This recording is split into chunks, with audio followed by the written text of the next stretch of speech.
Hai, assalamualaikum. Saya mau menceritakan sejarah pribadi saya yang berjudul "Makananmu adalah akun bankmu". Pilihan makanan yang baik adalah investasi yang baik. Saya Maya Rahmawati, biasa dipanggil Maya. Saya lahir dan besar di kota Kembang, yaitu Bandung. Saya merupakan anak bungsu dari 3 bersaudara yang lahir pada 19 Februari 2006. Saya sadar untuk harus berjuang agar bisa sekolah dan menyelesaikan pendidikan hingga lulus sekolah menengah bahkan sarjana.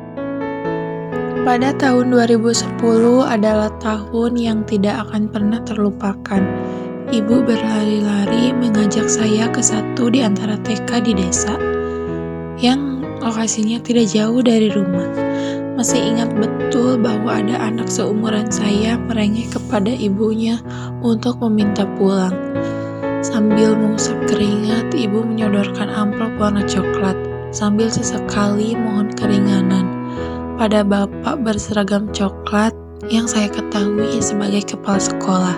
Saya yang tidak tahu apa-apa hanya pasrah setelah proses negosiasi selesai.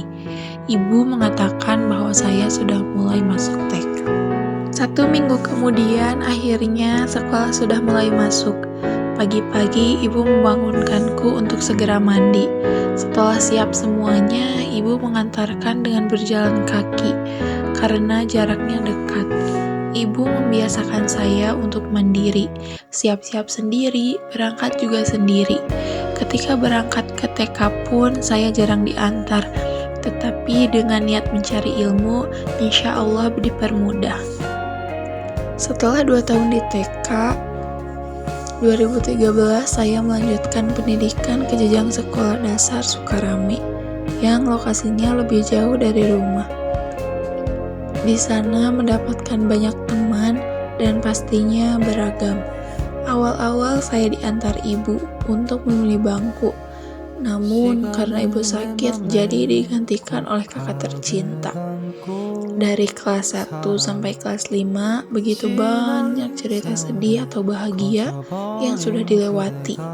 Hingga akhirnya kelas 6 pun tiba, yang digurui oleh guru yang paling ditakuti para siswa. Karena raut wajahnya yang seram dan katanya garang, raur. Tetapi ketika dijalani malah sebaliknya.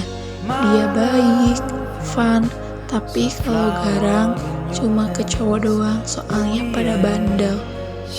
Awal kelas 6 mulai suka banget sama yang namanya makanan pedas. Setiap hari harus jajan makanan pedas. Kalau gak makan yang pedas teh, cawerang, apalagi kalau minumnya yang dingin-dingin.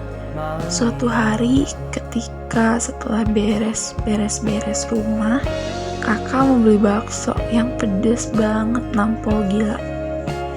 Awalnya biasa aja, ternyata malamnya badan terasa menggigil, demam, dengan perut gak karuan. Ibu pun khawatir, langsung mengkompres keningku. Setelah dikompres, demamnya turun.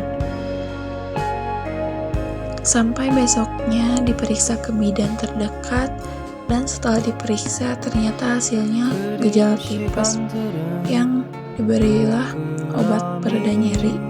Namun setelah diperiksa perutku malah makin nyeri.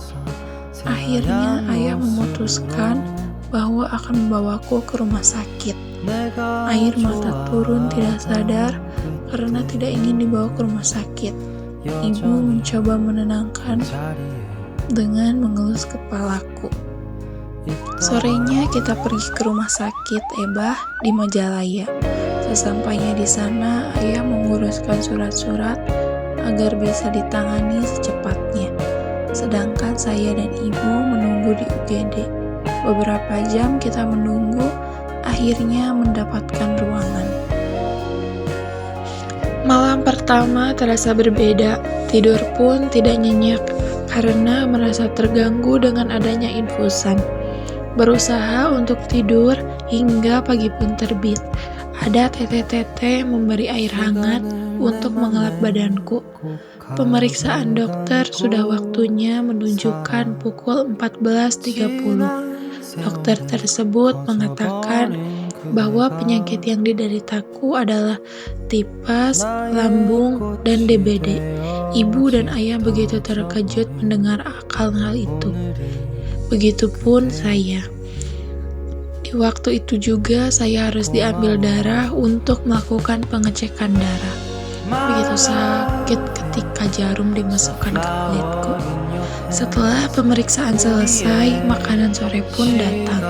Selepas makan, dokter datang lagi untuk memeriksa dan menyuntikkan antibiotik. Rasanya seperti kesemutan yang lama banget. Ya, setiap hari begitu terus hingga akhirnya 4 hari kemudian sudah dibolehkan pulang karena keadaan saya sudah mulai membaik. Dengan syarat harus tetap kontrol untuk mengecek perkembangan kesehatan saya. Kata dokter teh, "Cie udah pulang, tapi jaga makanannya ya Neng, tidur teratur, jangan pernah kesini lagi cenah." Hingga saat ini saya selalu menjaga kesehatan dengan tidak memakan makanan pedas terlalu banyak. Cukup segitu cerita sejarah pribadi saya, semoga menjadi inspirasi untuk tidak memakan makanan pedas yang berlebihan.